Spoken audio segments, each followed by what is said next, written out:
Sir, जैसा मैंने कहा कि इलेक्शन स्ट्रैटेजी तो कोई बहुत रिवील नहीं करता, हम बड़ी कोशिश करते हैं, लेकिन आपसे ये ज़रूर पूछना है कि आपने पार्टी में अनेक पदों पर रहते हुए कितने चुनाव देखे होंगे, लड़े भी होंगे, लड़वाई भी होंगे।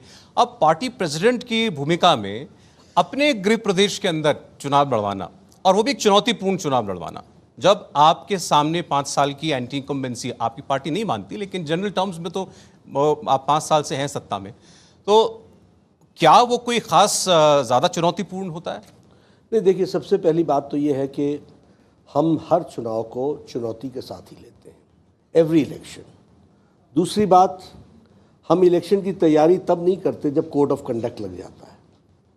हम हर दिन 365 डेज 24/7 हम हमेशा काम करते हैं लोगों के बीच में, और समय समय पर जो लोगों के मन में विषय आते हैं उनका हम एड्रेस भी करते हैं उनको, और उनका रिड्रेसल भी करते हैं, और हम इस तरीके से आगे बढ़ते हैं। इसलिए इस चुनाव को भी हम उसी चुनौती के साथ ले रहे हैं। लेकिन ये मेरा गृह ज़िला हो गया इसलिए कुछ ज़्यादा चुनौती हो गई, ऐसा हम प्रेशर नहीं रखते, क्योंकि सभी जगह हम पार्टी को, अगर हम राष्ट्रीय अध्यक्ष हैं तो हिमाचल भी उतना ही महत्वपूर्ण है मेरे लिए जितना गुजरात है। इससे पहले उतना ही महत्वपूर्ण उत्तर प्रदेश था जितना उत्तराखंड था, जितना मणिपुर था, जितना गोवा था। वैसे ही इसको भी कुछ पर्सनल को ज़्यादा स्टेक पर नहीं मैं पर्सनल कभी रखता ही नहीं कुछ। मैं सबको साथ लेकर के चलने वाला व्यक्ति हूँ। जो लोग यहाँ जानते हैं, और हिमाचल वाले लोग जानते होंगे, शिमला के लोग अच्छी तरीके से जानते हैं कि I have got no personal agenda. I have never kept any personal agenda.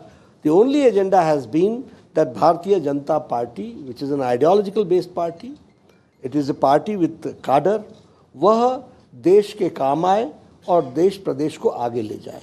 उसमें जितना हम कर सकते हैं हम कर रहे हैं।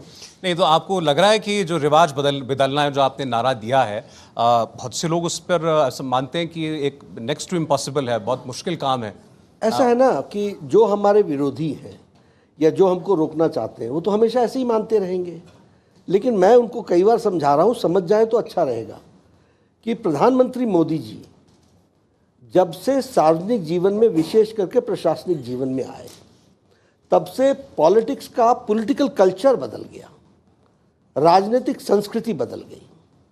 और आप एक चुनाव में आते थे, कुछ वादा करते थे, भूल के चले जाते थे। ये pro responsible government report card के साथ पल पल की खबर रख करके आगे बढ़ने का काम मोदी जी ने देश की जनता को राजनीति की संस्कृति में सिखाया। और इसका नतीजा क्या हुआ कि he is the leader who has been in administration for the longest time. He 20 years देश के सर्वोच्च पद पर रहना, यानी एडमिनिस्ट्रेटिव पोस्ट पर रहना, ये उन्होंने सिखाया। गुजरात में भी बदलते थे, जब से वो आए तब से वही सबसे लंबे समय तक चीफ मिनिस्टर रहे। गुजरात के बाद वो देश में आए तो कहते थे ये आ नहीं सकते, आएंगे तो आधे अधूरे आएंगे। पूरे आए, डंका के चोट पर आए, उनके नेतृत्व में आए। आ गए तो कहते थे कि क्रीज पर टिक नहीं सकते। 282 सीट से जीते थे, उसके बाद 335 या 300 प्लस सीट से हम एनडीए की सरकार बना करके दोबारा आ गए। हमारे बारे में, हमारे उत्तर प्रदेश में सब लोग बोलते थे बड़ा डेडली कॉम्बिनेशन हो गया है, अब तो आपको परास्त कर देंगे, ये हो जाएगा, वो हो जाएगा। मैं ही उत्तर प्रदेश का इंचार्ज था, मैंने कहा दिल थाम के बैठो, एक तरफा नतीजा आएगा। वो आया और उत्तर प्रदेश में हम बना करके बैठे।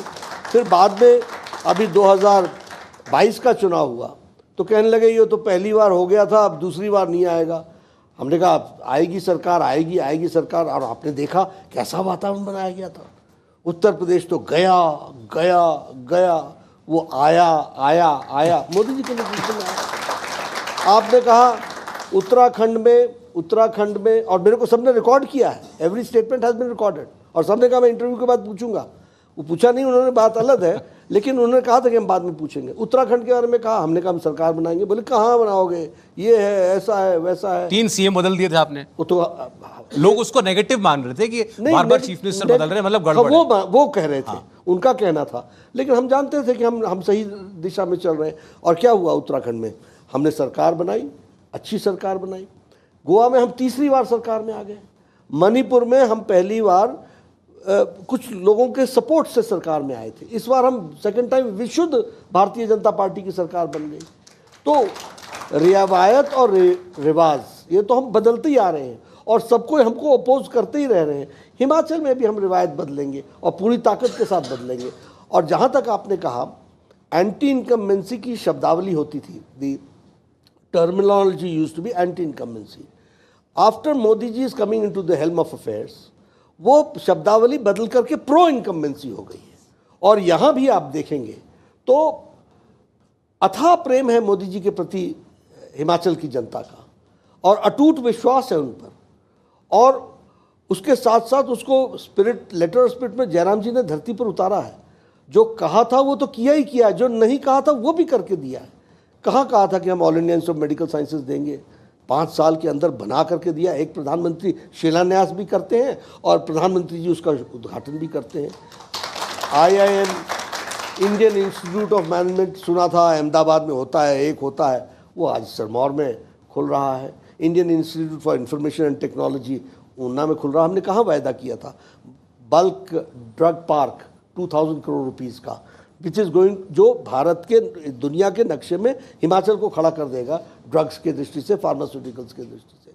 उसी तरीके से डिवाइस पार्क, ये मेडिकल डिवाइस पार्क, ये नालागढ़ में खड़ा हो रहा है। 4 लेन 2 लेन आपने देखा होगा, सब पर काम चल रहा है।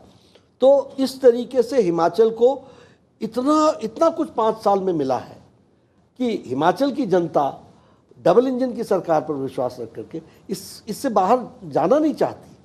और इसलिए मेरा पूरा विश्वास है कि ये रिवाज बदलेगा, राज नहीं बदलेगा। राज यही रहेगा, रिवाज। मैं आपकी बात को बहुत ज्यादा कॉन्टेस्ट नहीं कर सकता क्योंकि बात सच है कि आपने उत्तर प्रदेश में जो किया वो भी कोई नहीं सोच रहा था कि होगा। उत्तराखंड में भी हुआ, गोवा में भी हुआ, मणिपुर में भी हुआ। इंडिया टीवी हर वक्त हर जगह डाउनलोड करने के लिए सर्च करें India TV news Google play store या ऐप स्टोर पर।